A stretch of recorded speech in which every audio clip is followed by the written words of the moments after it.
Hello, class, and welcome to Unit 2 review. Today we're going to be hearing from all of the instructors at various points about various aspects of rhythm. After we're done talking through some of the homework assignments and some of the other complexity of the subject, we will switch it over and allow you to ask questions. But during this time, feel free to type any questions you have below into the forum posts, and later on we will post a link that will allow you to chat live. So I'm not sure who was planning on starting us up today. Anybody who's starting? I can start since I'm going to talk about something fairly basic. Can Sounds you hear me? good. Can you hear me? Okay. Yeah, we're all going to mute here. Okay. So I thought it would be helpful to talk about compound meter because that seems to be a subject that causes a fair amount of confusion for some students. And if you don't get the basic concept of compound meter, it's gonna make a lot of the assignments difficult. And I think one of the reasons is let me bring this. Oops. Can you see that?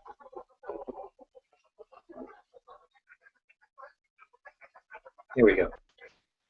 Can you see this? Yeah, you're good. Okay, good. I put this together just to show the basic difference between simple and compound meter.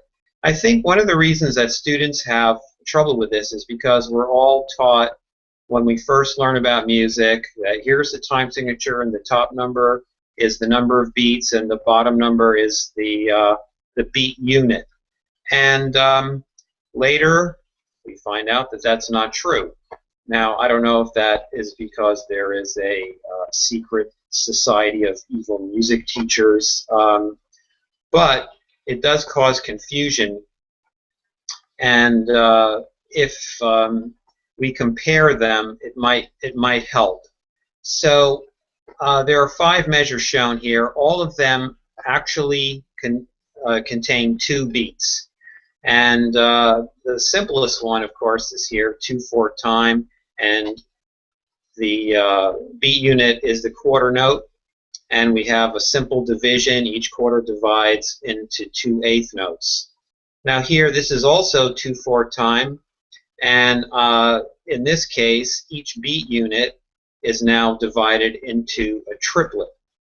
And that's why we have the bracket with the 3 to show that 3/8 notes are in the space of 2, so that in the end this is still 2 beats. This is beat 1, this is beat 2.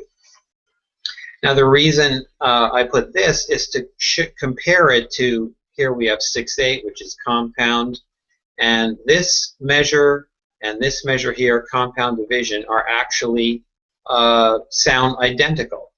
So if we perform this rhythm, tut tut tut tut tut tut tut tut tut tut tut tut, it's exactly the same. The only difference is the notation, and the reason we have this difference, the reason we have compound meter, is to be able to notate something like this without having to use the brackets. So in this case, now with compound meter, the main thing that you always have to keep in mind is that the top note is not the number of beats and the bottom note is not the beat unit, it's the division of the beat. And the reason that is because the beat unit is a dotted note, and there's no way to show that with a round number on the bottom of the time signature. So instead, the bottom number is the division of the beat. So here's the division of these dotted quarters into 3/8, and so we are shown the 8th notes here, the division of the beat, and this is the number of 8th notes. So to keep that in mind as the basic difference between simple and compound meter, then you can go on and study different forms, whether it's duple, triple, quadruple. versions of compound meter and compare them to simple meter. So I thought that if until that's clear, a lot of anything else with compound meter is probably going to be somewhat confusing, and it doesn't have to be. Once you get it, it's pretty straightforward. So so that's what I wanted to show today, so that you can go on with the rest of the unit, and you can all the information is there, and you can hear Dr. Wilcox counting and see how the whole thing feels, and it should make a lot more sense. Okay. Well, I feel a lot better about things now. Yeah. I feel comfortable. Okay. I didn't know you were such a sharp wit, though, with the. Oh, the union, the League of Evil Music. Yeah, they have their own union. They invest. Yeah, they do. Invest in. There's also a League of lazy ones, lazy music teachers. That's one I subscribe to. Oh, really? But that's because I'm there, and we're well, they have their own pension fund invested in Proctor Track. Yeah. Oh, that's true. Yeah. Okay. No, none of us do. None of us have anything not resembling that. No. Okay, so who's up? Who's up next? I'll go next. Okay, so I thought that I would just take a moment and go over one of the homework assignments that seems to be giving people a particular amount of trouble, and that is, let's switch over here.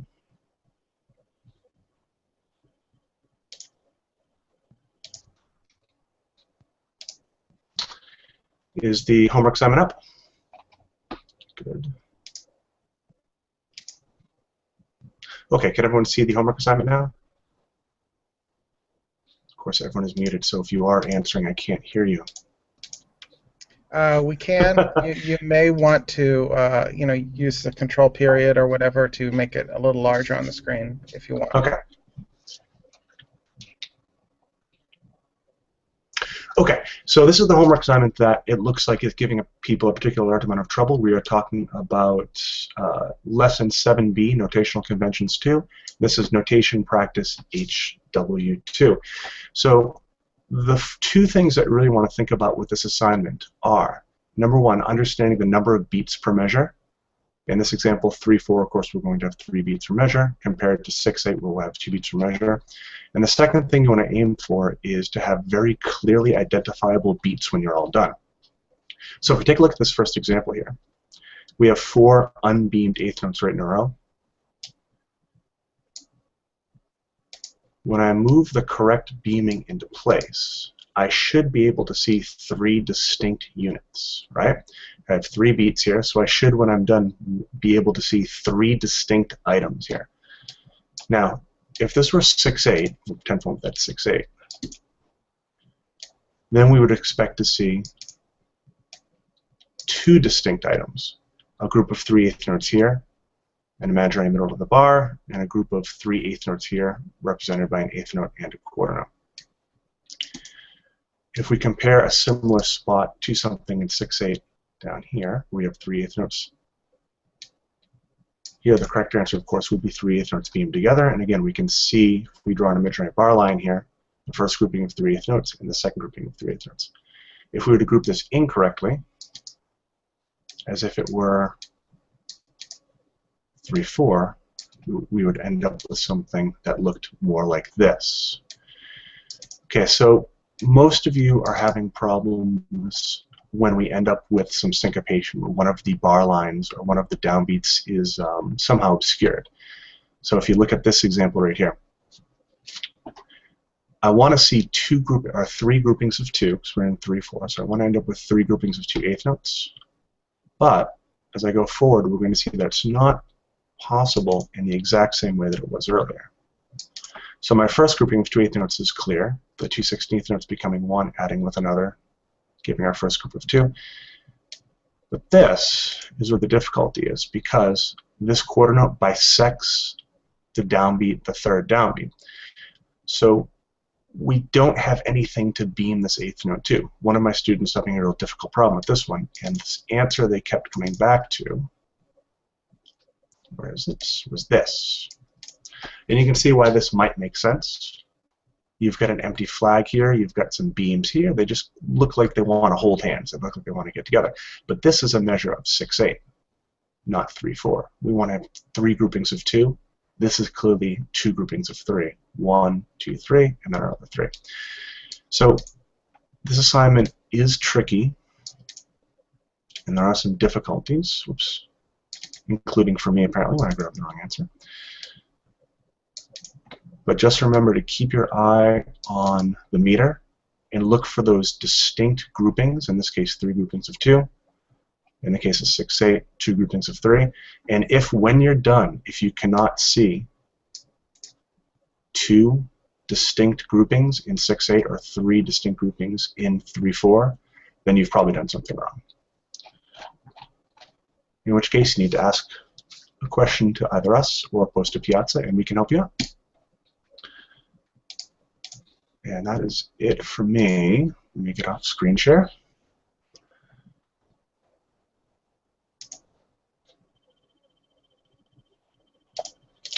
Okay, thank you. Was Can it I Paul who was going to go next?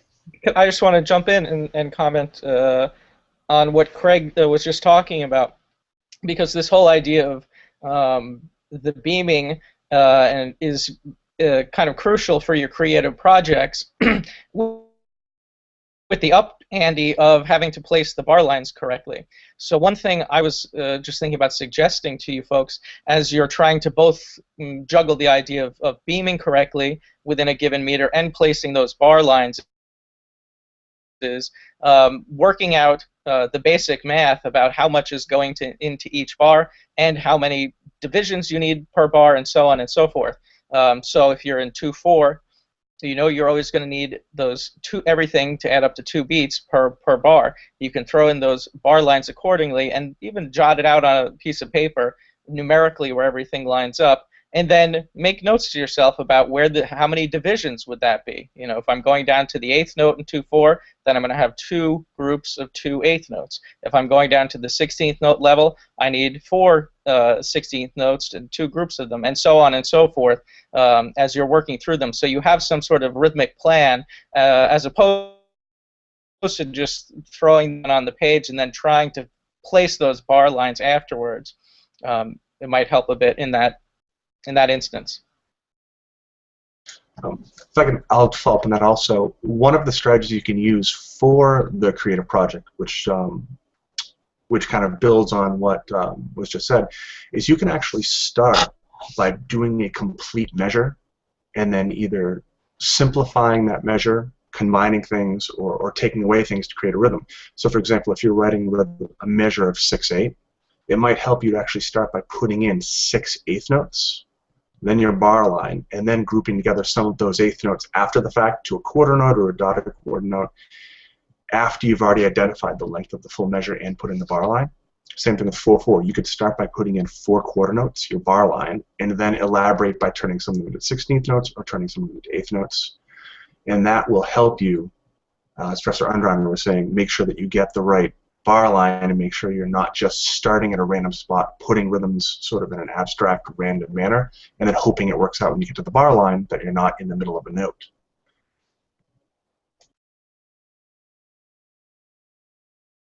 I see we have some questions, Robin. I saw you fielding some. Do you want to handle some of those? Yeah, I'm typing some answers right now.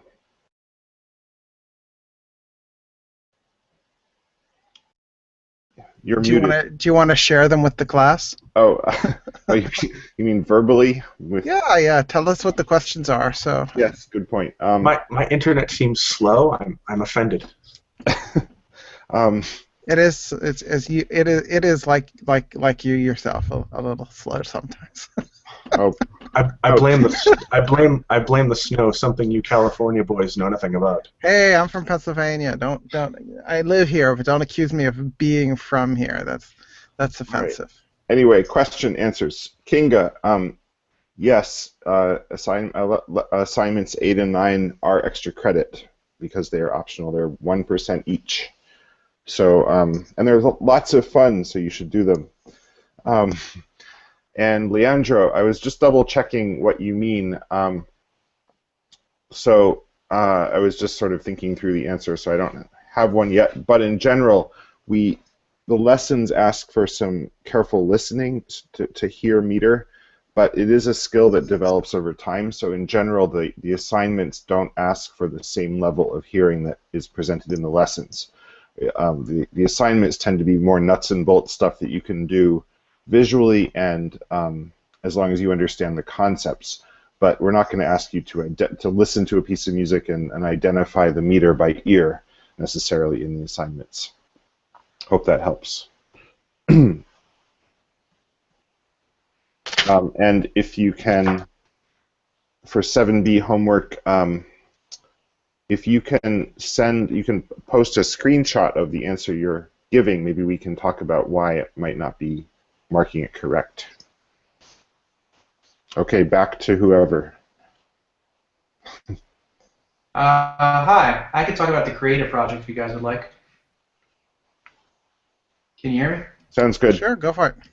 Okay, sure. I can't tell. I have a delay. My signal's kind of cracked, so I'm not sure if you guys can hear me or not.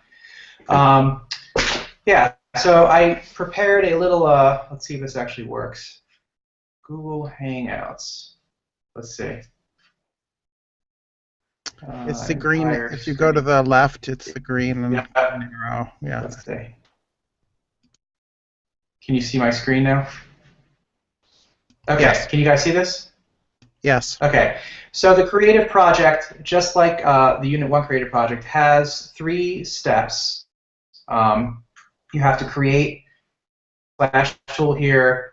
You have to make a screenshot of it and put it into a Word document or whatever image file you're going to upload, and you also have to make a recording and write a short little analysis. Actually, this is helpful in conjunction with the beaming talk because I chose to make a little rhythm here as demo in 6.8 just because I had a feeling that this might be an issue, as it often is.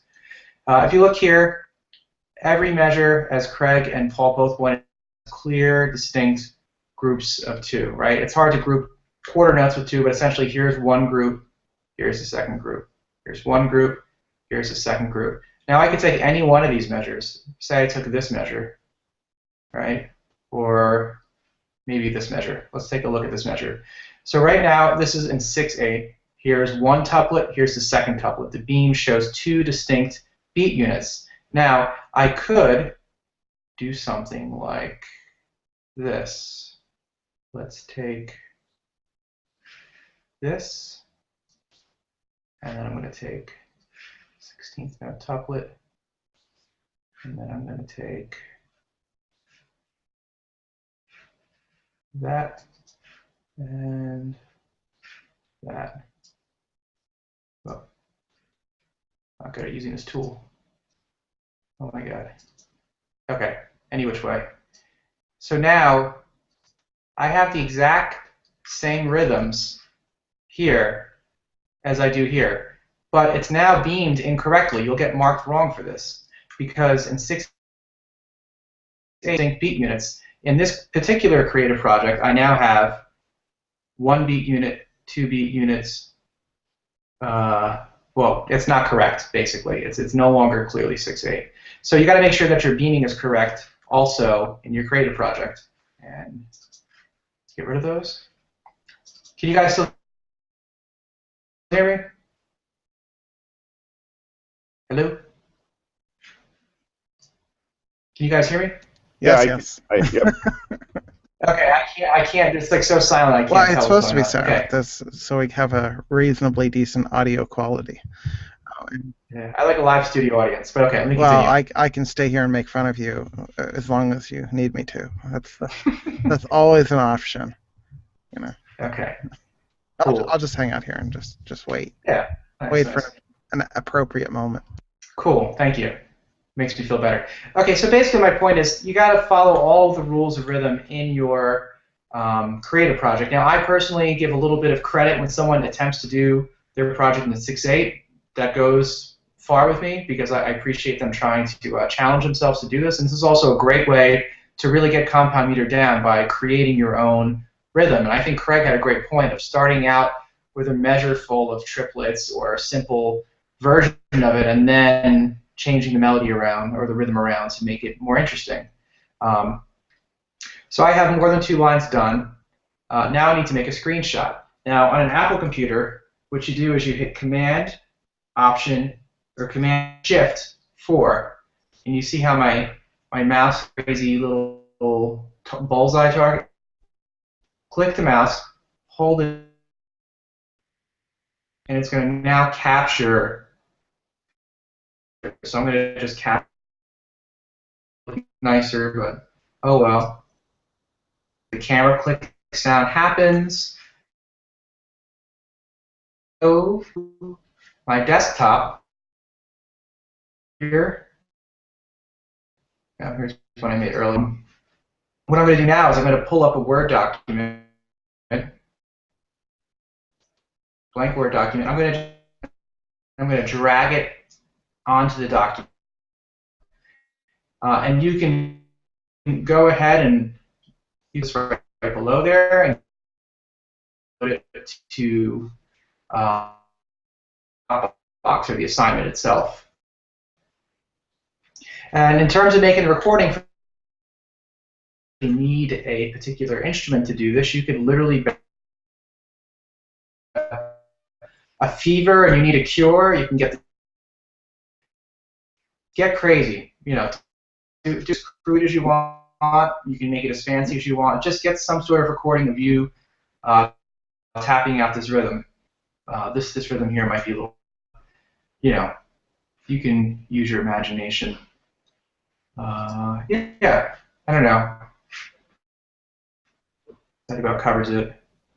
I just want to jump in. I just want to jump in. I agree wholeheartedly with all of that, and I just want to say that big points are gotten for just doing it. Like, don't feel like you have to be a percussionist or have any experience. Like, this is about us seeing that you're doing your best and trying to relate the rhythms that you see with your bodily movements. So that's really all we're looking for.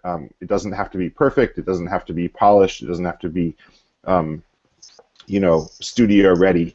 It just has to be you tapping your rhythm. That's it. Doing your best. So just wanted to add that. Okay, so, huh? Oh, go ahead. I was going to say, I have to confess, I found out why I realized why my internet is bad. My wife is binge watching House of Cards on Netflix downstairs. So if I have a bad internet connection, you'll have to blame her. My wife is watching TV. I was watching Hulu right now as well. So yeah, and shredding paper. I'm watching Hulu too. For shame, for shame. For shame. Okay, so we are getting close to the end of things as we were planning on covering them. We're still getting some requests for another go at the beaming because the connection was kind of garbled. That being said, once the video is finally finished, it should be, those garbles should disappear as YouTube encodes it. But does anybody out there want to do some more beaming examples? Also, I have put the link up into Piazza, so if someone wants to join us and talk live, that would also be an option. We'd love to have you here. Any takers on the beaming, and pulling up the beaming and doing some more examples from the homework? I've already got it up. I can do a couple more.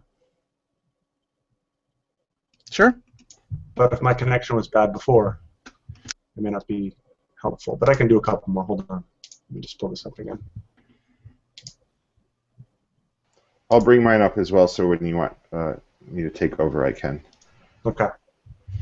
Yeah. Actually, why don't we just do that just because we had, you know, with issues relating to your internet already, it might be better to switch to Robin so that we don't have the same cutouts, because then that would be annoying for the person who said, "Oh, it cut out the whole way and I didn't catch it." Gotcha.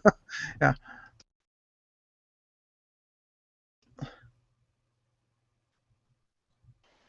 I'm getting there. Hang on one sec. Okay, we have to entertain while Robin's getting ready. Blah, blah. All right. Okay.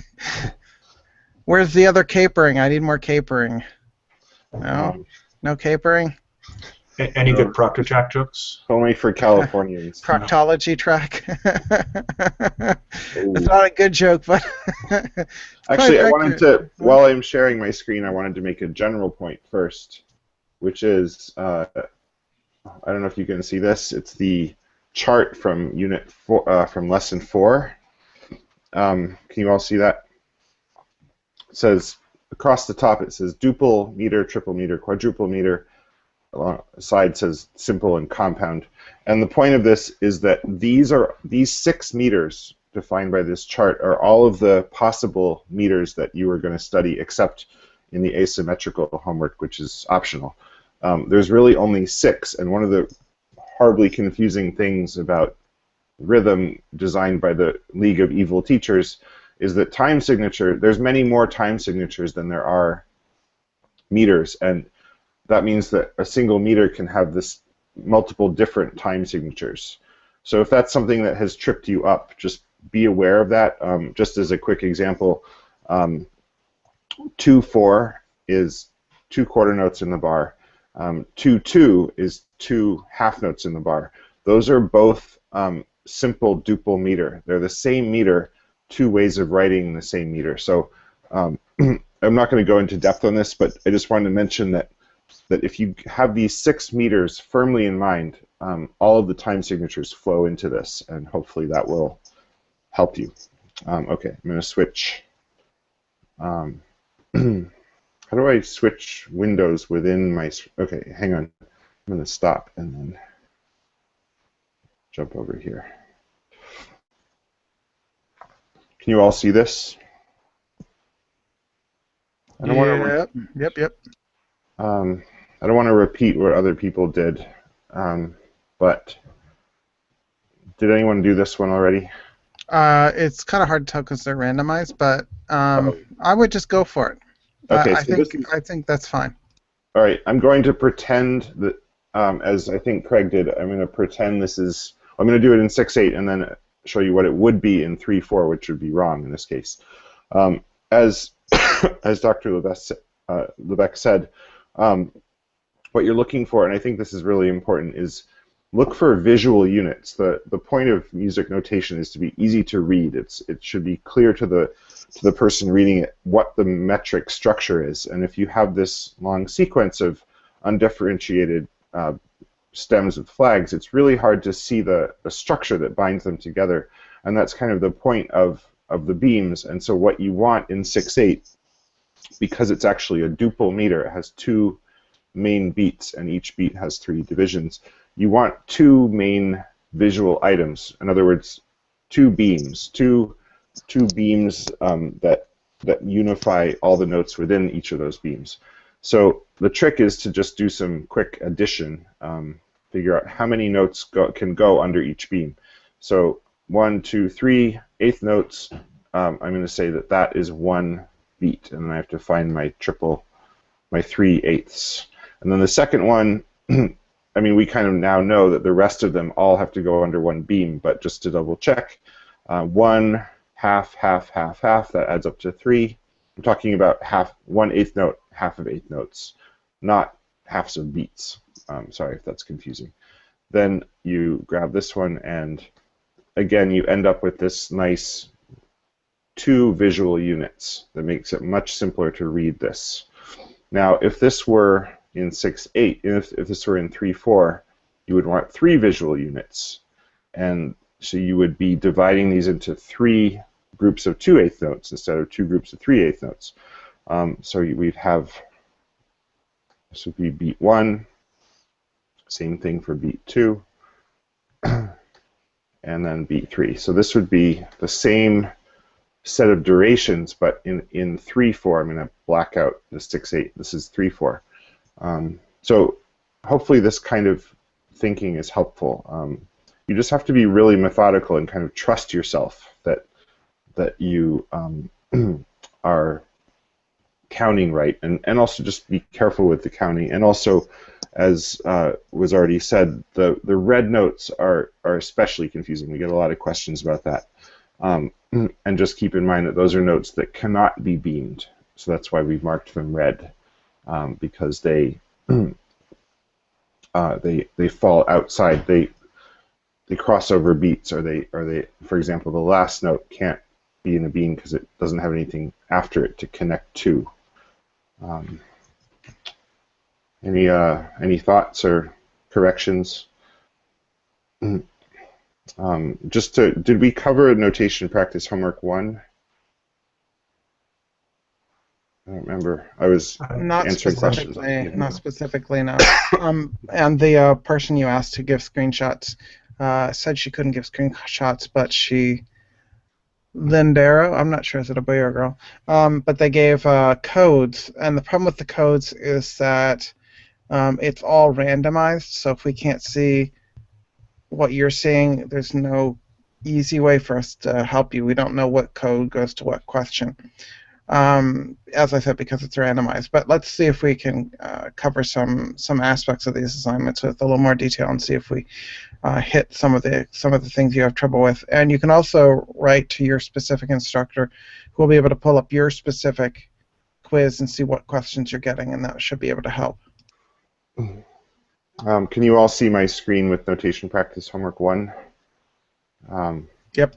Okay, so this is in some ways simpler because it's not easier necessarily, but if you think of it as simpler, maybe that makes it easier. It's really just a matter of, it's like those questions in elementary school, like, how many apples do you have? Do you have 5 apples and 4 oranges, and you take away one of the oranges? How many oranges do you have left? I don't really remember how those questions work, but the point of this is you have so many note durations that are given to you.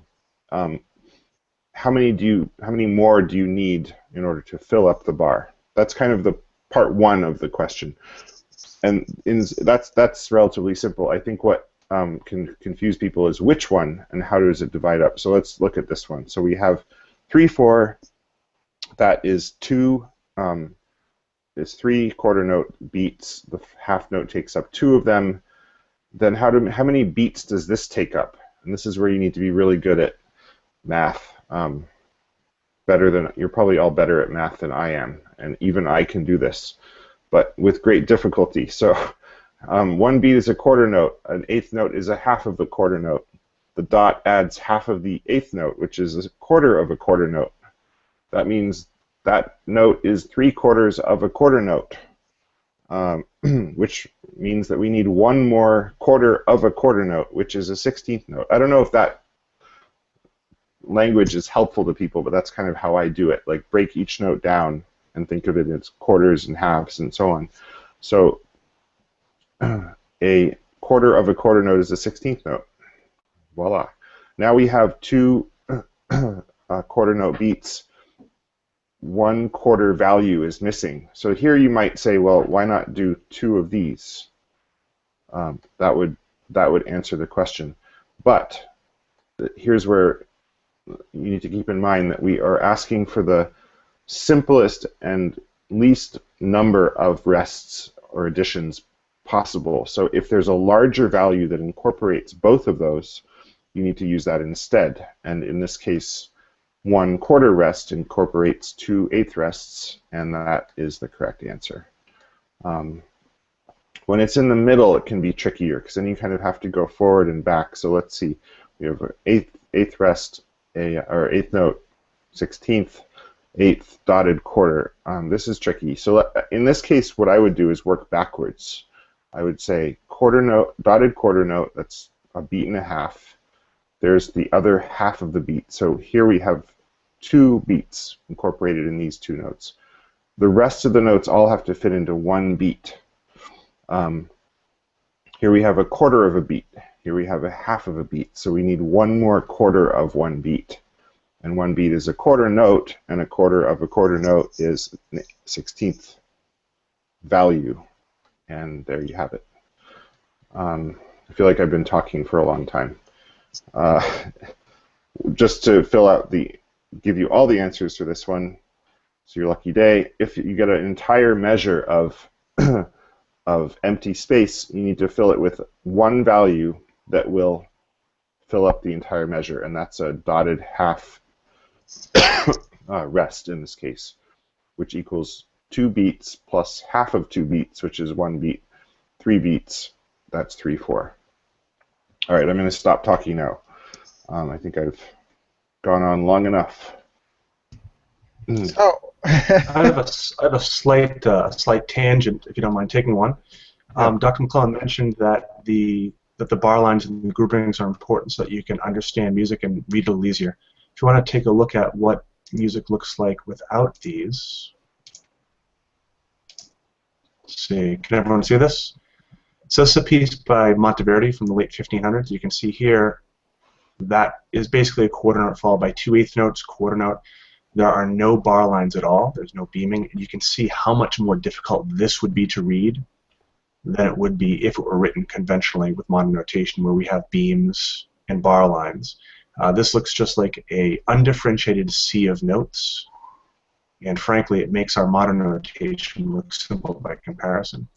So he's absolutely right when he says that these conventions, the bar lines, the beams, are there to make things easier to read, because you can see when you look at the music notation we had before this, that it's significantly more difficult.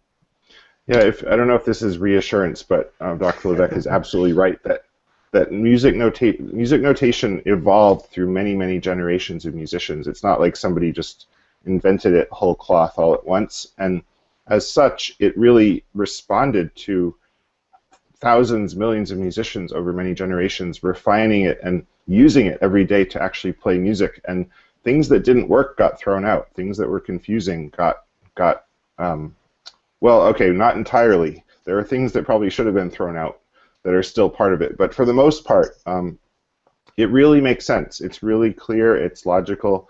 And it just, if you're not getting it, if you're struggling with it, have faith that it makes sense, that there will be a logic to it that you'll get to, because it's been proven and tested by real musicians, many generations. So we have a question from Jordan, and he wants to know if he can use a scrap sheet, with his exam, and will that get flagged? The answer to that is you can have a piece of paper if you need to do. I know people like to, especially with rhythm, like to write it out while they're working on it. That's fine. You may get flagged, but the thing is, if your exam gets flagged, it's really not that big of a deal. All it says is it tells the instructor to go in and take a look. And if we go in and take a look and see you fud around with a piece of paper, we'll be like, no big deal. That's fine. If you're playing your guitar, if you're counting on your toes, whatever you want to do, some of these things might cause a flag to happen, but that doesn't mean you're automatically going to fail the exam. ProctorTrack does not give you your grade. We give you your grade. So all ProctorTrack says is someone might have cheated here. You should take a look. So don't worry about it. If you want to do that, it's not gonna be that big of a deal. The next comes from Daniel Soma, and he has a specific question about beaming and triplets. Let's say you're in 4/4. If you had a dotted eighth followed by 3 16th note triplets, what would the beaming look like? Someone's working on their creative project. Anybody want to handle that? And so maybe we need to pull up like a notation program for that. I've got Sibelius up on this. Give me 1 second. Yep. Okay, so we're going to pull up a notation software because the little flash tools I made can't handle something of that complexity, but we'll show you how it looks. Dotted 8 followed by 3 16th note triplets. What was the meter? 4/4.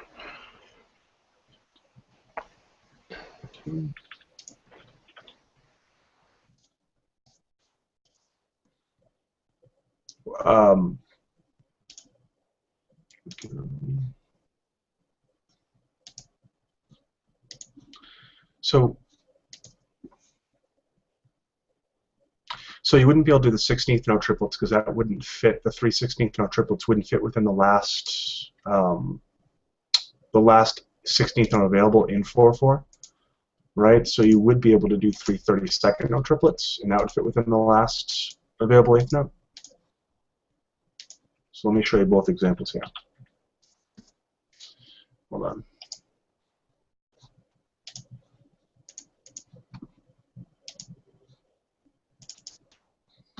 Yeah, that's a point of. I just want to jump in and say Okay. that's a point of confusion, like what note value fits inside of what other note value, and in this case, inside of an eighth note, inside of a 16th note, 3 16th notes don't fit. It has to be the smaller one down. Right. Just 30 seconds. Okay, so can everyone see my screen now with Sibelius? I hear no answers. Maybe blow it up a little bit bigger. Better? Yep. Beautiful. Okay, so this second example is how it would look like with a dotted eighth note followed by a 32nd note triplet. You can see there is a beam connecting these two, and that beam continues to become the lowest beam of the 32nd notes. Over here, I tried, before I thought about it too much, I tried to do the dotted eighth note followed by 3 16th note triplets, and Sibelius worked really hard to make that work for me, but you can see there is not the correct number of rests after that to make that equal up to make this have been one beat. I think really what you're going for was one full beat. The idea of mixing the beams between mixed things can be tricky. So let me show you one other rhythm that we see sometimes that's common, that's difficult to beam. This would be 16th note, 8th note, 16th note. What I always tell students is when you have beams covering mixed duration values, you want to make sure that the beam is connected to and only to the note that it applies. In this case, the 16th note has the beam connected here, and that you want to point them towards the middle, right? So if I wanted to, I could force this to go the other way. No, I can't. Not without cheating. But anyway, but you can see that because this isn't connected to the middle one, you might think that this part of the beam could face out, but in fact you always want to make sure this part of the beam and all the beams are facing in towards the middle. And you can clearly see that there's an 8th note in the middle here because neither of these 16th note beams are connected to it. Okay, let me get off this.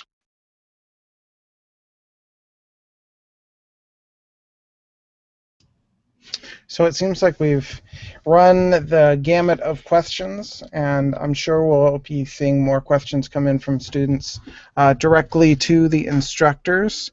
So we'll wait maybe a minute or two more, and if no more questions come in, we'll call it a night. Wish you well, and you'll be hearing from us soon. Ooh, spooky.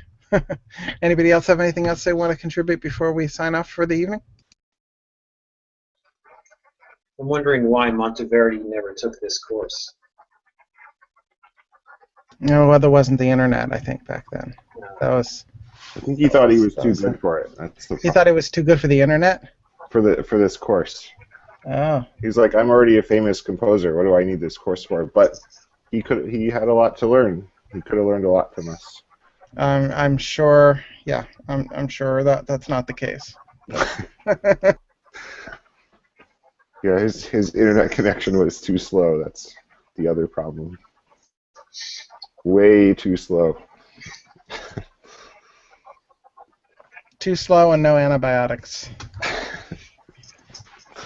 Yeah. Well, Okay, so I think we are at the end here, and so why don't we wrap it up, and we'll see you guys next time. And if everybody wants to hang on a little bit after we stop the broadcast, we can talk about other admin issues.